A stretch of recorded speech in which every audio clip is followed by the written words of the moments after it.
Now, it looks like LulzSec and Anonymous have just declared war on governments and big banks.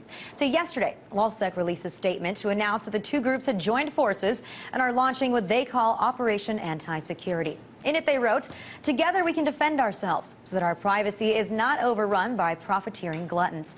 And if you're aware of the corruption, expose it now in the name of anti-security." Now, according to the statement, the top priority is to steal and leak any classified government information, including email spools and documentation. And the prime targets are banks and other high-ranking establishments.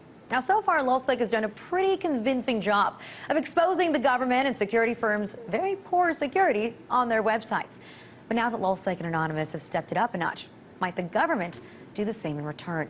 The Obama administration is already pressing Congress to create harsher penalties for breaking into government computers and putting national security at stake. But can law enforcement really keep up with unknown hackers? Joining me to discuss this is Joshua Grinsbich, Cybersecurity Fellow at the Center for Democracy and Technology. Joshua, thanks so much for being here tonight. Thanks for having me. Now, of course, hackers didn't just appear this year. They've been around for a long time, but I feel like it's being done in a very public manner now, thanks to groups like Anonymous and LulzSec. Do you think that we're seeing something different begin to emerge, a larger movement? I think what we're seeing is actually a number of different kinds of hacking events all appear at once. So, for example, we had the Sony and Epsilon data breach events that were basically criminal activity. And then we saw the national security threat that was posed by the breaking into Google accounts of high-level government officials. LulzSec and Anonymous are, in some sense, almost a slightly lower level threat than those kinds of threats. But again, we're seeing them all at once, and that, as a group, makes those threats seem more dangerous. Well, yeah, I mean, LulzSec and Anonymous, you could say LulzSec, obviously, initially they said they were just doing it for the lulz. Anonymous was a little more politically active, but now the two are joining forces. I guess you could say that DDoS attacks aren't really a grave danger to national security by any means, but now that they've actually gone after CIA.gov, now that they've actually touched upon Senate.gov, are we going to see a massive reaction from the government now they feel like they're being personally attacked? I think that is, in some sense, the biggest potential fallout from this kind of thing.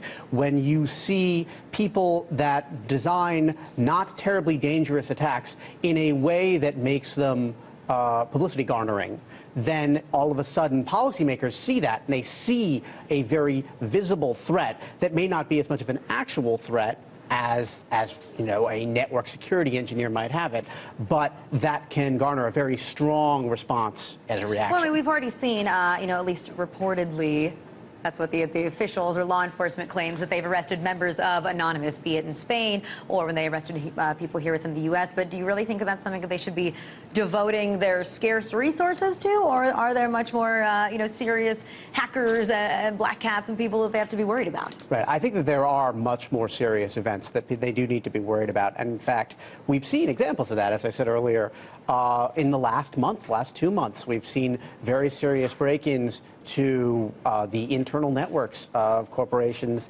that deal with United States national security secrets. We've seen problems that are potentially will lead to the identity theft of many millions of Americans. And these kinds of LulzSec and Anonymous activities don't really measure up to those.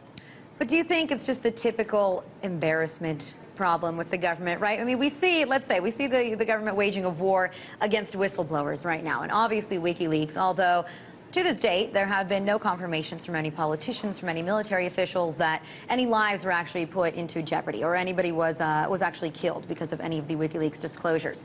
But you could always say that because it's just something that embarrassed the government, like so many of those diplomatic cables do, then they will fight tooth and nail to do whatever they can to go after them. I think that LulzSec especially has done a pretty good job of exposing the fact that the government itself is vulnerable, that some of these security firms that the government relies on to fake hack its websites are also incredibly vulnerable. So I'm just wondering if we're going to see this incredible tenacity because it's just caused embarrassment for them. I think we will see some of that. And actually, I think that might lead to one of the biggest problems that we see in the cybersecurity arena today, which is the government inserting itself into the private sector internet.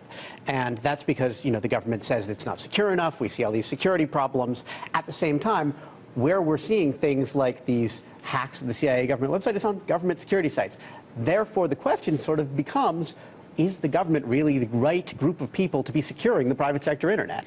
Well, what do you make of this this project that they announced last week, this pilot program, in fact, that the NSA is doing, where they're partnering with private companies because they're trying to secure these contractors? Right. I kind of had a feeling that they were already doing that. I mean, is that naive of me, or is that stupid to just assume that they're already working with private companies and, you know, doing whatever they can to spy on people all the time? Right. I think that what they were doing before was working with the private companies on sort of a one-off basis. Like, I'm a private company. I see something that concerns me. I call in the NSA. The NSA works with me. This is a more systematic pilot program. And actually, from our perspective, that's a pilot program that's being done very well. It's a pilot program that takes into account the privacy needs of users by sharing signatures from the NSA, securities of signatures of malware and other bad things entering into private sector networks, sharing them out from the NSA to those private sector networks, but not sharing any information back to the NSA from what gets caught from those signatures. And therefore, comparatively speaking, that seems to be a fairly benign security pilot program. Okay, now I want to ask you what you think of the fact that the Obama administration right now is pushing Congress, trying to get them to legislate to move up the maximum penalty, right? Currently, if you break into a government computer and they're off, the excuse that they always use, national security is at stake, there's a 10-year maximum prison sentence. Now they actually want to make it a 20-year maximum prison sentence. And they want to add mandatory minimums so that you have to get at least 3 years for breaking into a computer. We think that that is a little dubious, mostly because the statute that they're thinking of amending, the Computer Fraud and Abuse Act, is actually a statute that's been used in some very broad and troubling ways. As they always are. As they always are. It's been used to prosecute people who violated terms of service on a website, or people who have violated their contractual acceptable use policies as employees of a company. Well, is there any way that they can actually use that against LulzSecurity or Anonymous with anything that they have done, or maybe what they are planning on doing with this Operation Anti-Security, since they're saying that governments are one of their targets? Right. I think a number of the activities that Anonymous and LulzSec have participated in and contemplate participating in the future would fall under the ambit of that statute. And so now the statute's penalties are doubled. I think it's very important to clarify what exactly is covered by that statute before we go about extending the penalties.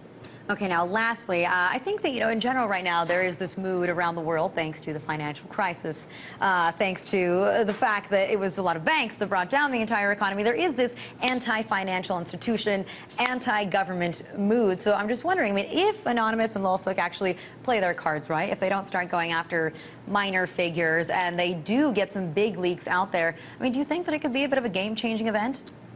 I think that it could be the kind of thing that would awaken people to the democratic potential of the internet. And we've already seen a number of events like that in Egypt and in Iran and in Syria, as we've sort of seen the democratization of the internet. That said, I think that the real power of the internet is in that kind of democratic protest, the organization of people, more than it's in the kind of social protest that you see with LulzSec and Anonymous. All right, Josh, I want to thank you very much for joining us. It depends, I guess, on what the information is that they get out there, what the leaks are, right? That's what always inspires people. Thank you so much.